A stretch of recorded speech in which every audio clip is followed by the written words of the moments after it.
दोस्तों नमस्कार, चंद्रा इंस्टीट्यूट के ऑनलाइन क्लास में आपका फिर से स्वागत है। दोस्तों ये क्लास आपका डेमो क्लास सुपरटेट का है और अभी तक पहले डेमो क्लास में हमने आपको डाइजेस्टिव सिस्टम यानी कि पाचन तंत्र के विषय में जानकारी दिया था। ये आपका दूसरा डेमो क्लास है। हम लोग उसी जानकारी को कंटिन्यू करेंगे। तो अभी तक आपको मैंने ये देखिए बताया था, मैंने आपको बताया कि भोजन का पाचन मुख से शुरू हुआ, लार में टाइलिन एंजाइम ये सारा जो था वो स्टार्च और माल्टोज में उसको कन्वर्ट कर रहा था। यहां पर आपने जानकारी देखा था। ग्रसनी और ग्रास नली में भोजन का पाचन नहीं हुआ। आमाशय में किसका पाचन हुआ था? प्रोटीन का। क्यों हुआ था? क्योंकि आमाशय में पेप्सिन और रेनिन एंजाइम था। मैं शुरू में ही बता चुका हूं कि भोजन का पाचन वहीं पर पॉसिबल है जहां पर भोजन को पचाने वाला एंजाइम होगा, और जिस टाइप के भोजन का पाचन करने वाला एंजाइम जहां पर होगा वहां पर उसी टाइप के भोजन का पाचन होगा। आमाशय में प्रोटीन को पचाने वाला एंजाइम है तो नो डाउट आमाशय में किसका पाचन होगा? प्रोटीन का। उसके बाद जब भोजन छोटी आंत के पहले भाग ग्रहणी में आया था तो ग्रहणी में भोजन का सर्वाधिक पाचन हुआ था, और शेषांत्र तक आते आते हम लोगों में पाचन पूरा हो गया। शाकाहारी जंतुओं में पाचन कहां पर हुआ? सीकम में पूरा हुआ। अब इस वीडियो में आपको यह देखना है कि क्या रीजन है कि ग्रहणी में भोजन का सर्वाधिक पाचन होता है। तो ये सारी चीजें आपको मैं इस नेक्स्ट पेज पर लेकर के आ रहा हूं, और इसे समझाने के लिए मैं आपको फिगर के माध्यम से बताने का प्रयास करूंगा।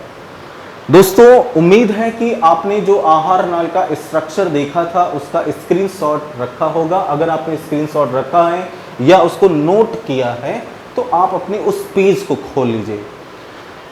पहला जो अंग होता है जिसे माउथ कहा जाता है उसे हम लोग समझते हैं। देखिए यहां पर जैसे ये है हमारा मुख, तो हमारे मुख के ठीक ऊपर क्या होता है? हमारी नाक होती है। अगर आप उसको डेली लाइफ में मुझे प्रत्यक्ष रूप से देख पा रहे होंगे तो ये है मेरा मुख, और मेरे मुख के ठीक ऊपर क्या है? मेरी नाक। और ये जो नाक होता है, इस नाक के दो छिद्र आपको बाहर दिखाई दे रहे हैं, और ये दोनों छिद्र किस लिए हैं? बाहर से ऑक्सीजन को ग्रहण करने के लिए। लेकिन ये दोनों छिद्र बाहर से ही दो हैं, ये दोनों छिद्र जब अंदर की ओर आते हैं तो एक हो जाते हैं, और जहां पर ये दोनों छिद्र एक हो जाते हैं उसे ग्रसनी बोला जाता है। तो इसको ऐसे समझिए कि ये है मुख का छिद्र और ऊपर से नाक का छिद्र, ये दोनों छिद्र आया और एक अंग में जाकर के खुल गया। जिस अंग में ये दोनों छिद्र खुले होते हैं उसे ही बोला जाता है ग्रसनी, यानी कि फायरिंग्स कहा जाता है। फायरिंग्स। तो यहां पर एक बड़ा ही महत्वपूर्ण सवाल एग्जामिनर बना देता है। सवाल क्या बनाएगा भाई? नाक क्यों बनाया गया है? नाक से हमें वायु को ग्रहण करना है। और मुख क्यों बनाया गया है? मुख से हमें भोजन को ग्रहण करना है।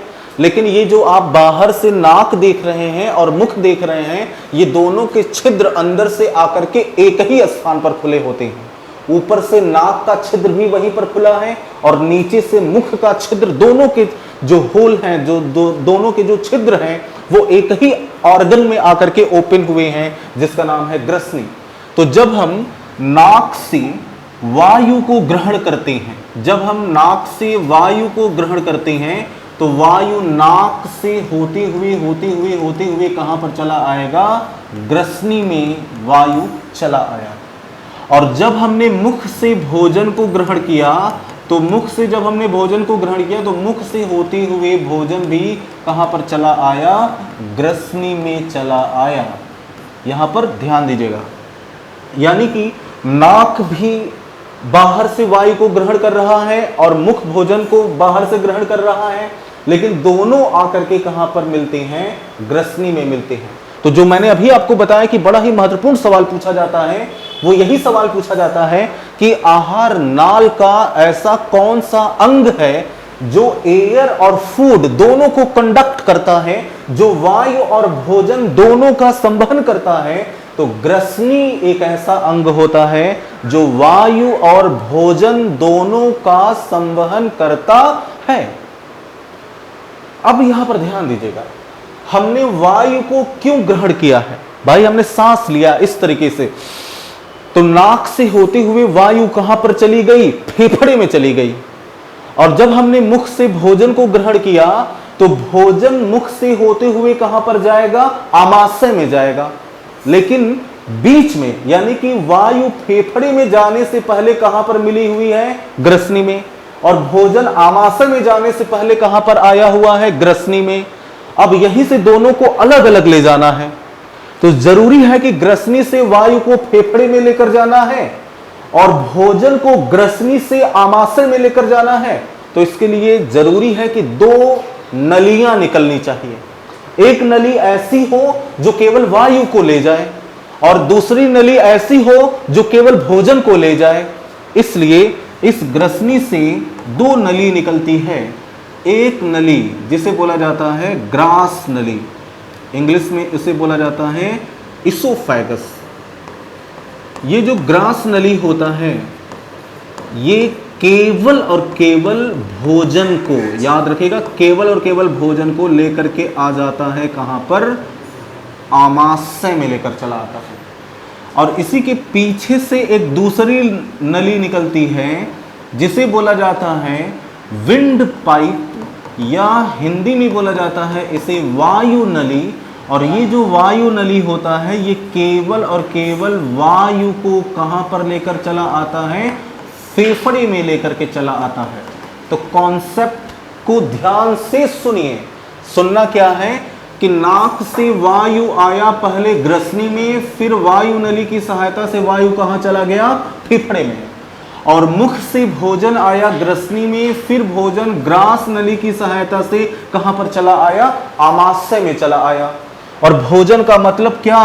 कार्बोहाइड्रेट, प्रोटीन और फैट, वाटर, मिनरल्स और विटामिन, ये 6 चीजें आई हैं। लेकिन हमें पचाना किसको है? केवल कार्बोहाइड्रेट को, प्रोटीन को और फैट को पचाना है।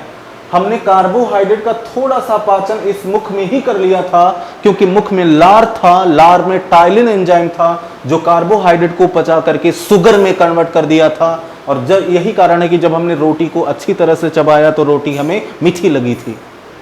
अब यहां पर ध्यान से देखिए यहां पर मैंने आपको बताया क्या?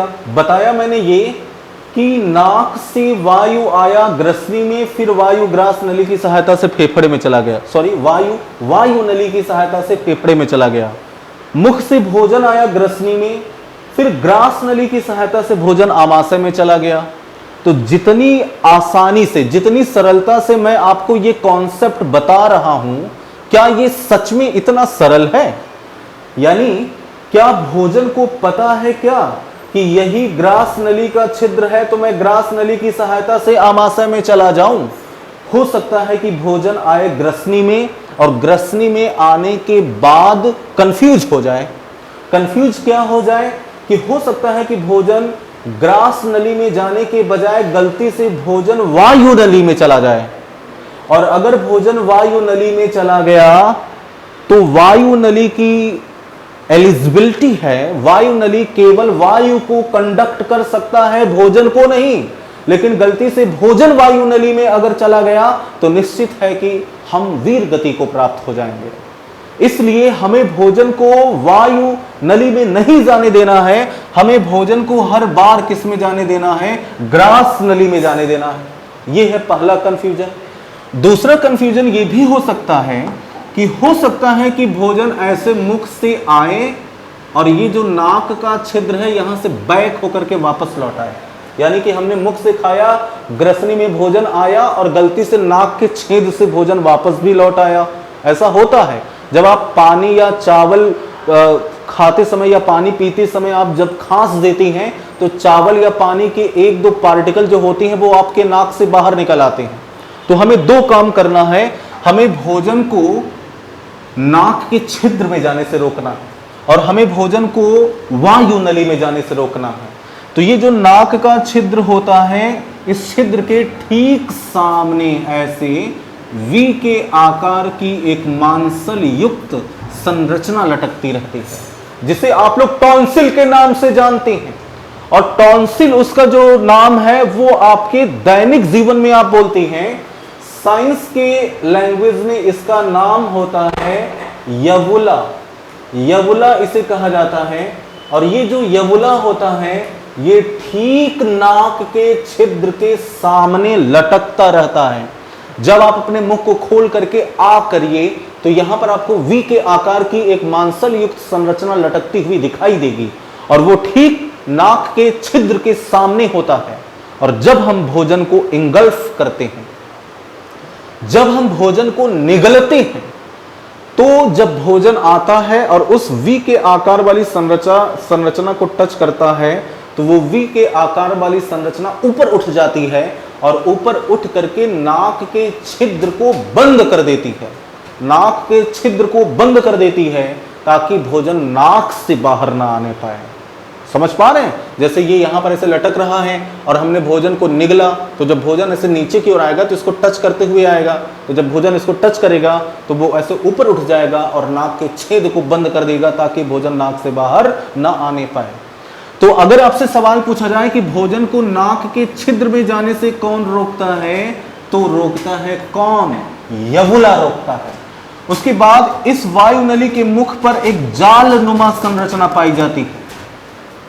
इस वायु नली के मुख पर एक जाल नुमा संरचना पाई जाती है जिसे इपिग्लॉटिस कहा जाता है। और ये जो इपिग्लॉटिस होता है ये भोजन को वायु नली में जाने से रोक देता है।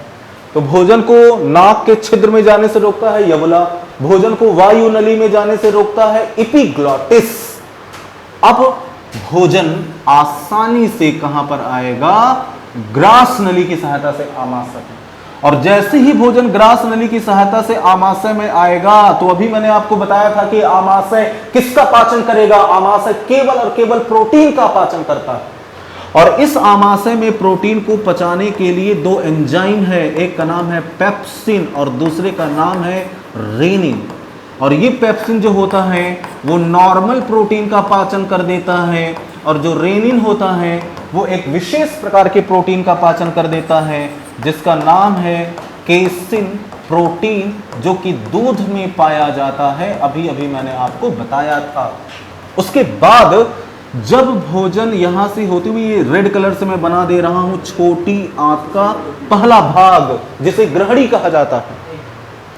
छोटी आंत के पहले भाग में जो ग्रहणी है, इस ग्रहणी के बगल में एक ऐसी संरचना होती है जिसे अग्नाशय कहा जाता है। अग्नाशय इंग्लिश में बोला जाता है पैंक्रियाज। और इस अग्नाशय के बारे में अभी मैंने आपको बताया था ना, बताया था कि अग्नाशय एक प्रकार का सहायक पाचक अंग है जो आहार नाल को सपोर्ट करेगा। तो जब भोजन छोटी आंत के पहले भाग ग्रहणी में आता है तो यहीं पर भोजन का सर्वाधिक पाचन, याद करिए ये वाला लाइन, यहां पर मैंने बताया भोजन का सर्वाधिक पाचन कहां पर? ग्रहणी में हुआ। और ग्रहणी में जब होता है तो ये अग्नाशय क्या करता है? ये अग्नाशय भोजन को पचाने वाले एंजाइम का निर्माण कर देता है। एमाइलेज एंजाइम का निर्माण करता है कौन? अग्नाशय। और ये एमाइलेज एंजाइम जो होता है वो कार्बोहाइड्रेट का पूरी तरीके से पाचन कर डालता है। सवाल पूछा जाता है कि कार्बोहाइड्रेट का पाचन कौन करता है, तो एमाइलेज एंजाइम, याद रखिएगा। फिर ट्रिप्सिन एंजाइम का निर्माण करता है, और ये जो ट्रिप्सिन एंजाइम होता है ये बचे हुए प्रोटीन का पाचन कर डालता है। प्रोटीन का पाचन कौन करता है? Trypsin enzyme. और फिर बनाता है लाइपेज एंजाइम, और ये जो लाइपेज एंजाइम होता है ये फैट का पाचन करता है। ध्यान दीजिए, एमाइलेज एंजाइम कार्बोहाइड्रेट का, ट्रिप्सिन एंजाइम प्रोटीन का, लाइपेज एंजाइम फैट का। सवाल को विशेष रूप से ध्यान दीजिए। अगर आपसे सवाल पूछा जाए कि आमाशय में प्रोटीन को कौन पचाता है, तो पेप्सिन और रेनिन। छोटी आंत में प्रोटीन को कौन पचाता है, तो ट्रिप्सिन। याद रखिए, आमाशय में प्रोटीन को पेप्सिन और रेनिन, छोटी आंत में कौन पचाता है? ट्रिप्सिन। एमाइलेज किसका पाचन करता है? कार्बोहाइड्रेट का। लाइपेज किसका पाचन करता है? फैट का, वसा का। अब यहां पर देखिए, अग्नाशय ने बनाया क्या? Amylase enzyme. एमाइलेज एंजाइम ने किसको पचा दिया? कार्बोहाइड्रेट को। अग्नाशय ने बनाया ट्रिप्सिन एंजाइम, और ट्रिप्सिन एंजाइम ने किसको पचा दिया? प्रोटीन को। अग्नाशय ने बना दिया लाइपेज एंजाइम। अगर लाइपेज सही से ना दिख रहा हो तो ये देखिए लिखा है लाइपेज एंजाइम, और ये लाइपेज एंजाइम किसको पचाता है? फैट को, वसा को। लेकिन लाइपेज एंजाइम जो है ये थोड़ा सा प्रॉब्लम क्रिएट करता है।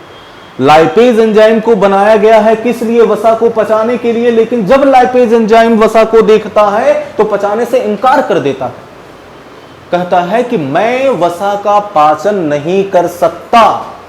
तो पूछा गया कि भाई तुम वसा का पाचन क्यों नहीं करोगे? तो लाइपेज एंजाइम ने कहा कि मैं वसा को तभी पचाऊंगा जब वसा जल में घुलनशील हो, वसा जल में घुलनशील हो। लेकिन सच में वसा जल में घुलनशील नहीं होता। क्या घी जल में घुलता है? ऑयल्स जल में घुलते नहीं घुलते? तो प्रश्न यह है कि अब वसा को जल में घुलनशील कौन बनाएगा? तो हमारे आमाशय के बगल में एक अंग होता है जिसका नाम है लीवर। लीवर कहता है कि परेशान मत होइए, मैं एक रस का निर्माण करूंगा जिसका नाम है पित्त रस, बाइल जूस। और ये जो बाइल जूस होता है ये लीवर से बनता है। याद रखिए, सवाल पूछा जाता है पित्त रस का निर्माण कहां होता है? पित्त रस का निर्माण लीवर में होता है। और पित्त रस लीवर से बना, पित्ताशय में, गाल ब्लैडर में आकर के इकट्ठा हुआ और पित्ताशय से पहुंचता है ग्रहणी में, और ग्रहणी में जाकर वसा को जल में घुलनशील बनाता है, और लाइपेज एंजाइम उस वसा को पूरी तरीके से क्या करते हैं? पचा डालते हैं। तो भोजन का सर्वाधिक पाचन कहां हुआ? ग्रहणी में। क्यों हुआ? क्योंकि इसके बगल में अग्नाशय है, और अग्नाशय भोजन को पचाने वाले सभी एंजाइम का निर्माण करके ग्रहणी में भेज देता है। तो दोस्तों ये था पाचन के बारे में कुछ और जानकारी। नेक्स्ट वीडियो में हम लोग और नए इंफॉर्मेशन के साथ उपस्थित होंगे। Thank you so much, thanks a lot.